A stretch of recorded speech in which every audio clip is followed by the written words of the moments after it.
സ്വാമിയെ ശരണമയ്യപ്പ.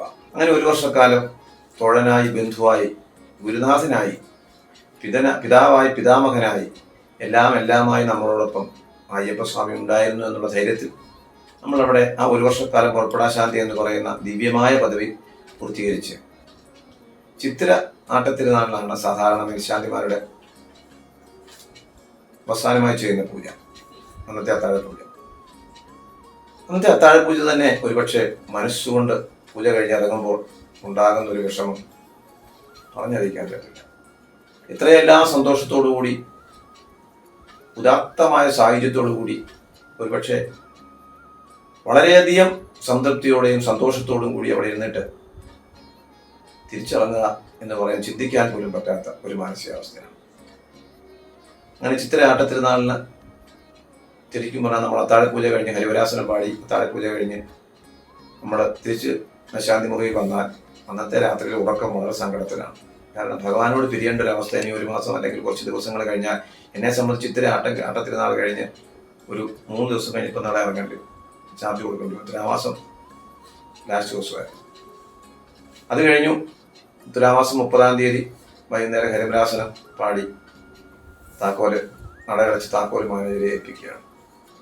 അപ്പോൾ എനിക്ക് മനസ്സിലുണ്ടായ ഒരു അനുഭവം, ഞാൻ പോകണമല്ലോ എന്നല്ല, എൻ്റെ തോഴനായി, എൻ്റെ എല്ലാം ആയി, എൻ്റെ ജീവനായി, എൻ്റെ ശരീരത്തിൻ്റെ, മനസ്സിൻ്റെ, ജീവിതത്തിൻ്റെ ഭാഗമായി എന്ന അയ്യപ്പസ്വാമിയെ ഈ കാട്ടിൽ ഉപേക്ഷിച്ച് പോകണമല്ലോ എന്നുള്ളൊരു മാനസികാവസ്ഥയാണ്. ആ മാനസികാവസ്ഥയോടു കൂടിയാണ് അവിടെ നിന്ന് പടിയിറങ്ങിയത്. ഭഗവാനെ എന്നും കൂടെ ഉണ്ടാകണമേ എന്നുള്ള പ്രാർത്ഥനയോട്, എന്നോടൊപ്പം പോരണമേ എന്ന പ്രാർത്ഥനയോടാണ് അവിടെ പടിയിറങ്ങിയത്. ഇന്ന് വരെയും എപ്പോൾ വിളിച്ചാലും ഞാൻ കൂടെയുണ്ട് എന്ന് പറയുന്നൊരു അദൃശ്യ സാന്നിധ്യം എന്നോടൊപ്പം ഉണ്ടെന്നാണ് ഞാൻ അങ്ങേറ്റം വിശ്വസിക്കുന്നത്. ഉണ്ട് താൻ. അനവധി അനുഭവങ്ങളിലൂടെ എന്ത് സങ്കടം വന്നാലും, എന്ത് വിഷമം വന്നാലും, എന്ത് സന്തോഷം വന്നാലും ഞാൻ ആദ്യം വിളിക്കുന്നത് എൻ്റെ അയ്യപ്പനെയാണ്. കാരണം അയ്യപ്പൻ എന്ന് പറയുന്നത് എൻ്റെ ജീവിതത്തിൻ്റെ ഭാഗമായി മാറി. ഓരോ മേശാന്തിമാർക്കും അങ്ങനെ അനുഭവങ്ങളാണ്. അത് എടുത്തു പറയേണ്ടതായ ഒരു അനുഭവം തന്നെയാണ്. എല്ലാ മേൽശാന്തിമാർക്കും അത് ലഭിച്ചിട്ടുണ്ടാവണം. എൻ്റെ അനുഭവങ്ങളിലൂടെ പറഞ്ഞാൽ എന്നും ഇപ്പോഴും കൂടെയുള്ള ഒരു അദൃശ്യ ശക്തിയാണ് അയ്യപ്പസ്വാമി. ആരെന്ത് പറഞ്ഞാലും ആർക്കും മാറ്റാവുന്നതല്ല. അത് ജന്മജന്മാന്തരമായി കിട്ടിയൊരു സുഹൃതമാണ്.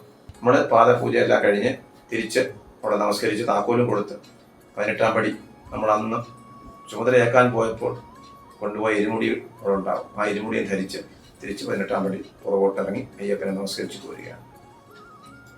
അത് ഒരു വല്ലാത്തൊരു അനുഭവമാണ്. ആ ഒരു വർഷത്തെ അവിടുത്തെ അയ്യപ്പൻ്റെ സാദൃശ്യം അല്ലെങ്കിൽ സാമീപ്യമെല്ലാം അറിഞ്ഞ ശേഷം തിരിച്ചിറങ്ങുക എന്നുള്ളത് ഒരു വിരഹവേദന എന്ന് നമുക്ക് പറയേണ്ടി വരും.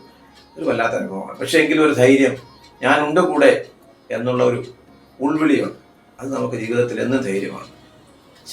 ശബരിമലയിലെ അല്ലെങ്കിൽ കാനനത്തിലെ ആ ഒരു വർഷക്കാലം ഒരുപാട് ബന്ധുക്കൾ, ഒരുപാട് തോഴന്മാർ, ഒരുപാട് സുഹൃത്തുക്കൾ, ഒരുപാട് വിശ്വാസികൾ, ഒരുപാട് ബഹുമാനിക്കുന്നവർ എല്ലാം എനിക്ക് ലഭിക്കുകയുണ്ടായി. അതൊരു പക്ഷേ മനുഷ്യജന്മത്തിൽ വളരെ വിരളമായി മാത്രം ലഭിക്കുന്നതാണ്. അതിലൂടെ എനിക്ക് കിട്ടിയ ഒരു വലിയൊരു സന്ദേശം, ഒരു നൂറ്റാണ്ടിൽ 100 പേർക്ക് മാത്രമാകാൻ സാധിക്കുന്ന ഒരു സ്ഥാനമാണ് ശബരിമലയിലെ മേൽശാന്തികൾ. ആ 100-ലൊരുവനാകുവാൻ, ഒരു നൂറ്റാണ്ടിൽ 100 പേർക്ക് ലഭിക്കുന്ന സ്ഥാനത്തിൽ 100-ലൊരുവനാകുവാൻ എനിക്ക് സാധിച്ചു. അതെനിക്ക് എനിക്ക് തന്നൊരു വരം ആ ഭഗവാനാണെന്നല്ലോ എന്നുള്ളത് പറയാതിരിക്കാൻ നിർവാഹം.